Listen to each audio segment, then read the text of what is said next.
My name is Lynn Warner, and I'm 30 years old. I'm a divorcee raising my 2-year-old daughter, Sarah. I'm expecting a positive turning point in my life soon. And yet, there were events that ruined it.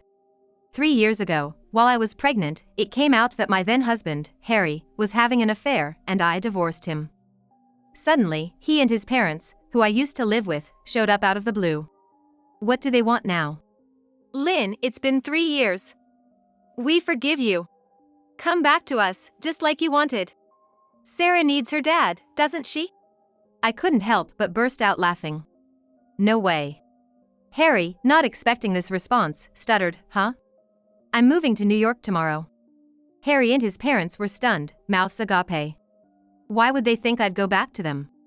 This made me recall a tragedy from 3 years ago that I had hoped to forget. I need to start from the beginning, 5 years ago when I met Harry.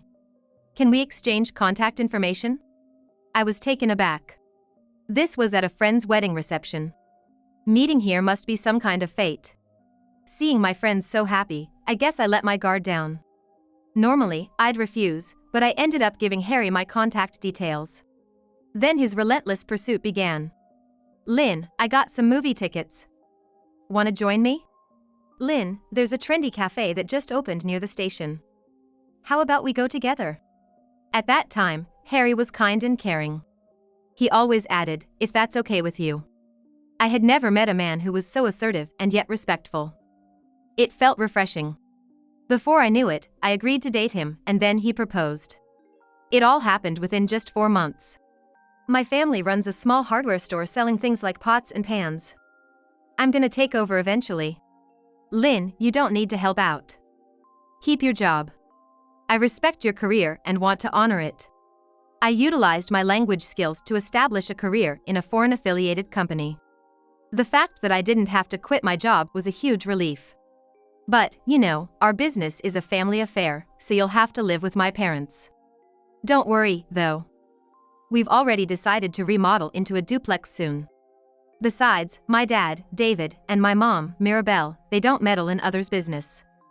I don't think we'll have any of those typical mother-in-law problems. Everything will be fine, I'm here for you. I'm on your side, Lynn, and I promise to protect you. I guess I was mesmerized by his sweet talk. Despite my parents' strong objections, I decided to marry Harry. But after we got married, his attitude changed completely. The store he claimed was thriving was actually struggling, and his parents, David and Mirabelle, were the epitome of difficult in-laws. "Lynn, when are you going to quit your job? We need to be at the store, so you should take care of all the household chores." I don't care if you're some sort of career woman, that doesn't fly here. You're part of the Warner family now, so create an environment where we can focus on our work. Honestly, I didn't want to quit my job.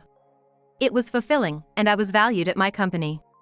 But being Harry's wife was a role only I could fill. So, with a heavy heart, I quit my job.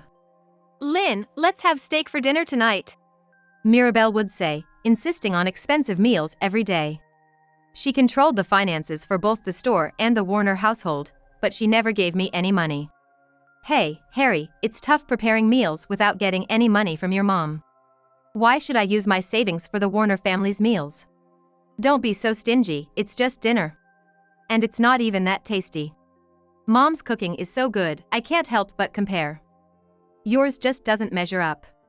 Was your mother too high and mighty to teach you cooking? Aren't domestic skills more important for a woman than a career? I do my best, thinking about nutrition and health when I plan meals.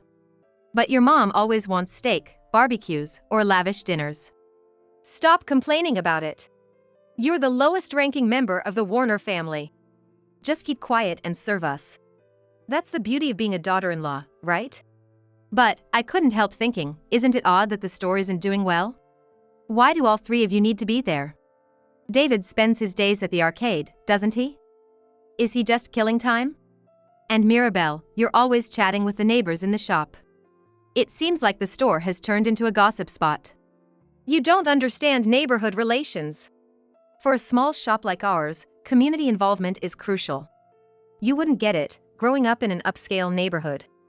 I wanted to scream, that's not what we agreed on. I found it pointless to have quit my job only to serve them. I was busy all day with household chores, while Harry, David, and Mirabelle did as they pleased. I wondered if the shop's business was really okay. Then Mirabelle dropped a bombshell. Starting today, we'll have a part-time worker at the shop. Harry, show them the ropes. A part-timer? I almost blurted out. There's no way our shop, Warner's store, could afford to hire help. It's a friend's kid who's been loafing around, so I said we'd take them on. With a part-timer, you can finally relax a bit. You've been talking about how you've been having trouble with your legs and feet lately. You've been managing both the shop and the house for so long, you deserve a break. There it was, Harry's mama's boy attitude. It's good to value your parents, but it's another thing to always say, I need to ask mom first, and give her all the decision-making power. In this house, my dignity was non-existent. Lynn, could you give me a massage?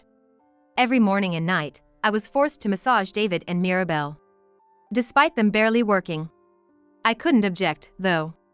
Massaging was physically draining, and I ended up more exhausted. Mirabelle, maybe we should buy a massage chair?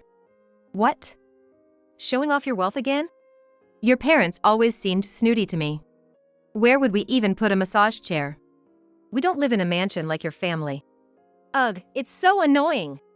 Lynn, you might not realize it, but you always seem to be one-upping us. Maybe it's time you change that. Does every family have mother-in-law issues?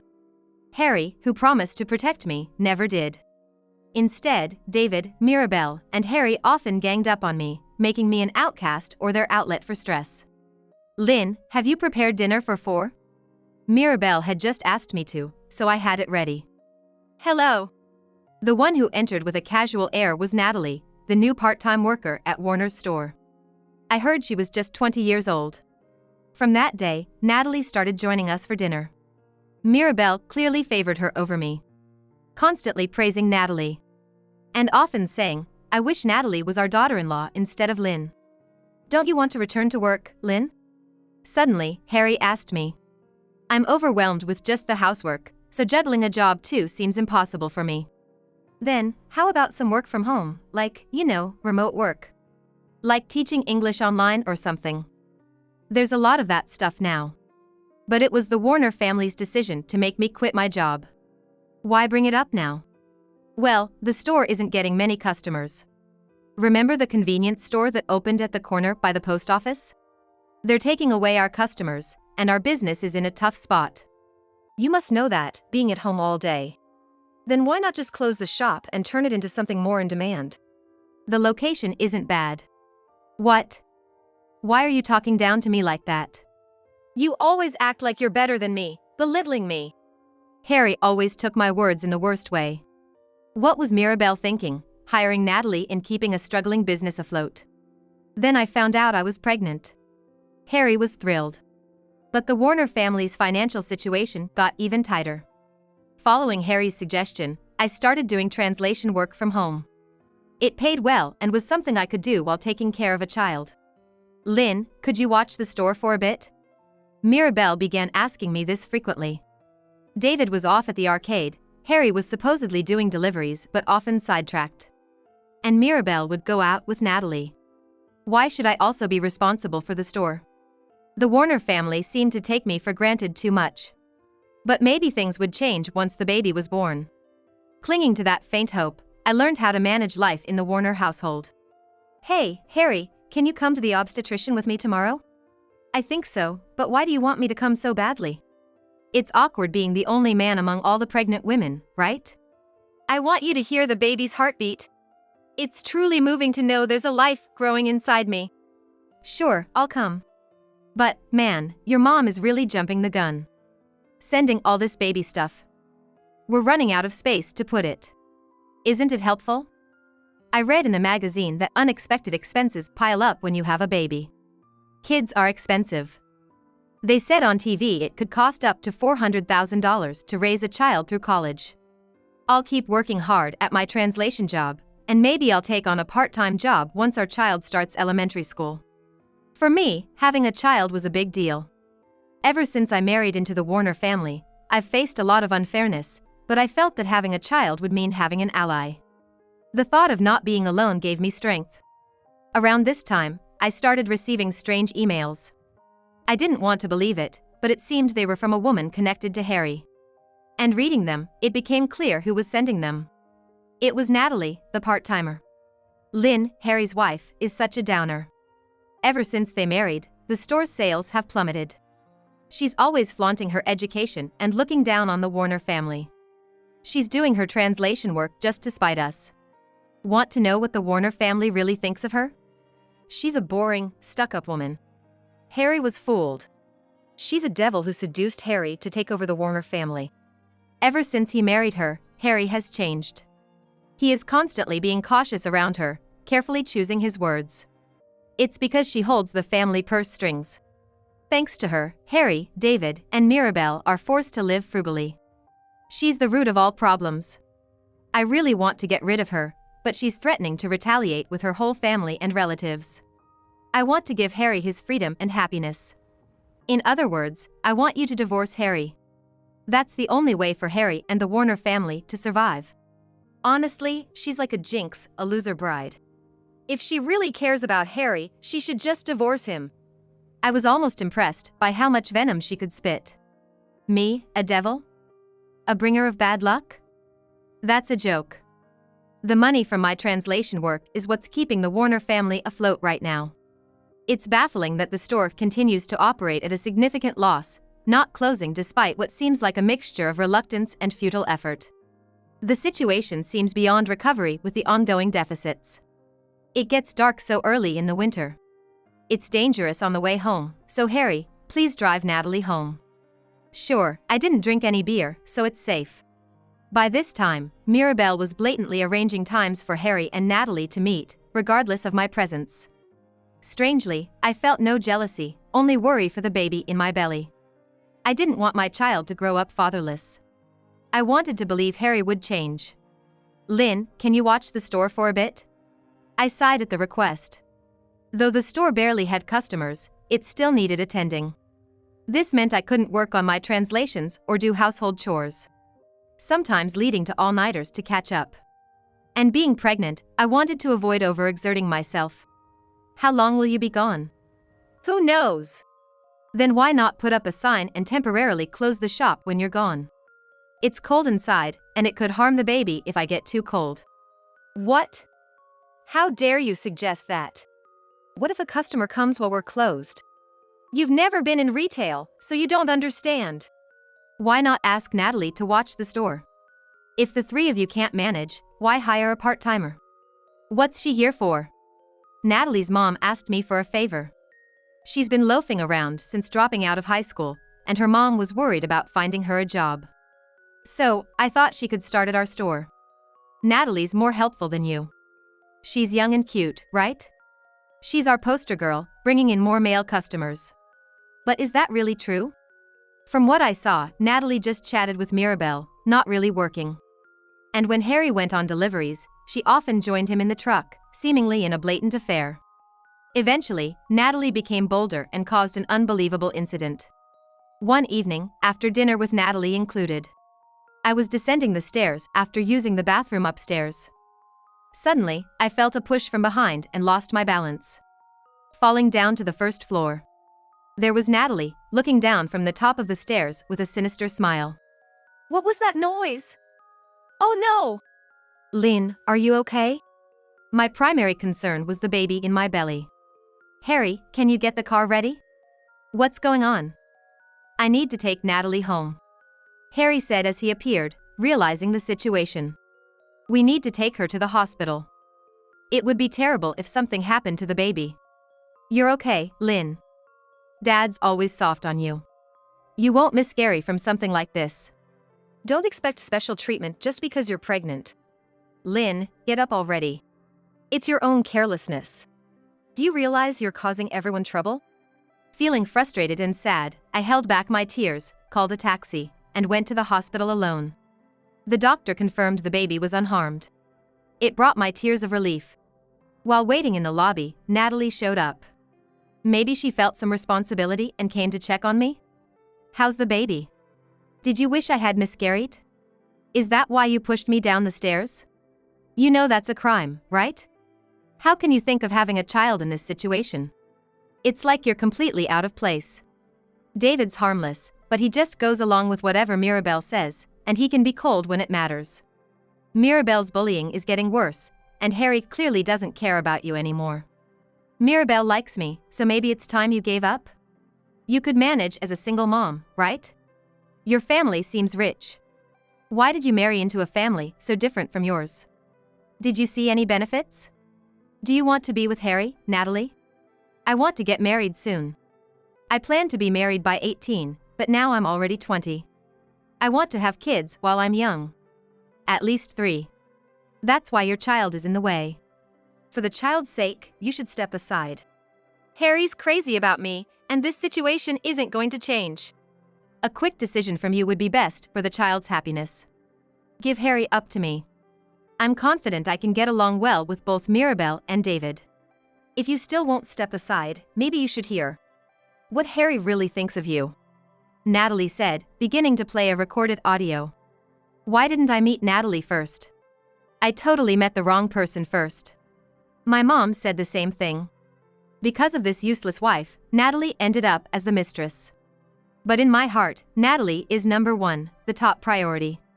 Lynn is too proud, so we, the family, can't speak our minds. We're just tolerating her. Even when she does housework, it's half-hearted, and she doesn't clean every corner, so there's always dust flying around. I've had enough. We're running a food business, and uncleanliness is a matter of life and death. But why do I feel so relaxed around Natalie? I wish I could just live in Natalie's room forever. When I'm home with Lynn, Mom is always in a bad mood. So I end up having to be careful too. What's the point of not feeling at peace in your own home? I was speechless. I had become an unwelcome guest. Yet, thinking of the child, I hesitated to consider divorce.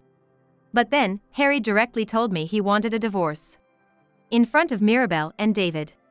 Lynn, you must be suffering here too, right?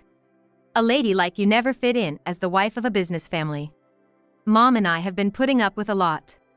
We haven't even said half of what we want to. Continuing this marriage is just meaningless. Divorcing now is the best for our future. If there wasn't a child, divorce would be an option, but I don't want a child growing up without a father. We just can't handle Lynn here. Everything clashes. The difference in our lifestyles is just too great. Someone like Natalie is more suitable for a family like ours. Mirabel said this with complete insensitivity. Natalie's behavior was rude, despite being the mistress. Lynn, you'll find someone more suitable. I've been divorced too, you know. Mirabel was my mistress. I chose her over my wife because we were more in sync, and I don't regret it one bit. So, I left my wife for Mirabel, but I've never regretted it, not even once. It's all about timing. It's better for the child if you divorce now rather than when they're 4 or 5 years old. David, who's usually quiet, saying all this was shocking. It really showed how out of place I was in the Warner family. David's words hit me the hardest, and I ended up divorcing Harry. Moreover, Harry filed for marriage with Natalie the day after our divorce papers were submitted. 3 years later. The child I was pregnant with at the time of our divorce turned 2. And I had remarried a year ago. We were planning to move to New York tomorrow, and this was a visit to the Warner family. You say you want me back, but what about Natalie? You left me for her, wanting to marry her. Natalie and I divorced. It didn't last even half a year. She left the divorce papers and ran away. Was it because of your affair, Harry? No, it wasn't that. The store kept losing money, and I couldn't pay Natalie's salary. She left because I had no prospects and couldn't provide her with spending money. I don't have a trade or any special qualifications, and Natalie, despite how she appears, was very observant of that. Despite her dropping out of high school, she expected me to have an education and qualifications. I was truly deceived by Natalie. She even went to the labor standards office about her unpaid wages. I'm thinking of suing her. When I think about it, Lynn, you were perfect in managing both housework and your job. Having someone as perfect as you was too much for our family. It took us 3 years, but now I think we can make it work. Lynn, you wanted to stay married for the sake of the child, right? It took me a while, but I've come to get you. Where's Sarah? Can I see her? Hesitant at first, I have carried Sarah in my arms with one thought in mind. Harry, Mirabel, and David all softened their expressions at the sight of the child. The power of a child is incredible, I thought. Daddy. Me? She knows I'm the dad. Harry was overwhelmed with emotion, tears in his eyes. I'm back, Sarah. Huh? Harry turned around to see my current husband, Tom, standing there. Tom, with practiced ease, took Sarah in his arms, soothing her. What's going on? Who is this? Sarah, I'm your dad. Come here. Sarah, sensing danger, began to cry. Tom soothed her skillfully. Wait, Lynn, you got remarried? Yes, a year ago. I'm 6 months pregnant now. We were planning to move to New York sooner, but wanted to wait until I was safely into my second trimester. So we're finally leaving tomorrow. Wow, I thought you still had feelings for me, didn't want the divorce, and now you're with another man? And pregnant, too? You just like men, don't you? Excuse me? Why should I be criticized when we're divorced? I'm not your property forever or the Warner family's housekeeper anymore. I see why you're heading for a second divorce. Thanks for the family bullying, it's been real. Sarah doesn't even know you. To her, Tom, my current husband, is the only father. I won't let you touch her. Well, calm down, Lynn. You're going to keep this secret from Sarah her whole life? That's not fair, is it? Someday, we'll tell her Harry is her real father. Finding out later might make her rebel, you know? That would be a disaster. We came here, lowering our heads, for this reason. Don't get so confrontational in front of Sarah. Think about it, the best thing for Sarah is to live with her biological father. You might have fallen for the guy who comforted you during hard times. But that's just pity, not love. We're about love. You'll fail again if you can't see that. What nerve! After callously dumping me while pregnant for a younger woman. And now, after Natalie left him, he's just flipping the script. No matter what he says, I'll never go back. Maybe I should be thankful for the divorce, it led me to remarry Tom. I won't recognize Sarah as Harry's child. Tom has legally adopted her. Then we'll have to discuss custody. Sarah is our heir, after all. Who would want to inherit a store that's always on the brink of collapse? I want Sarah to have a global future, not inherit a failing store.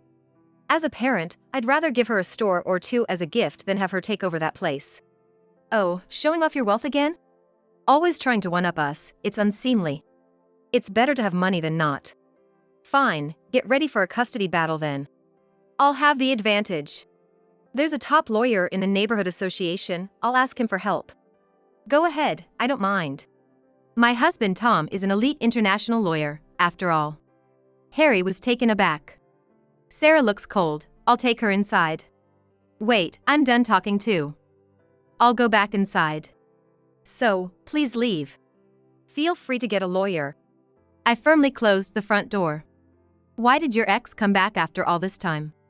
It's been 3 years, it feels too late. He must be after the money. My translated book became a bestseller, remember? He probably thought I made a lot of money from it. I did earn a significant amount, but I owe nothing to him. That's quite presumptuous. There's absolutely no chance of us getting back together. Those days were hell. Sarah said, Daddy, storybook. Tom began reading to her, while I finished my final checks for our move. The next day, Tom, Sarah, and I left for New York. I moved to a new place when I was in elementary school, but I haven't moved since then. It would be since when I studied abroad in college. Tom said, we will never return here.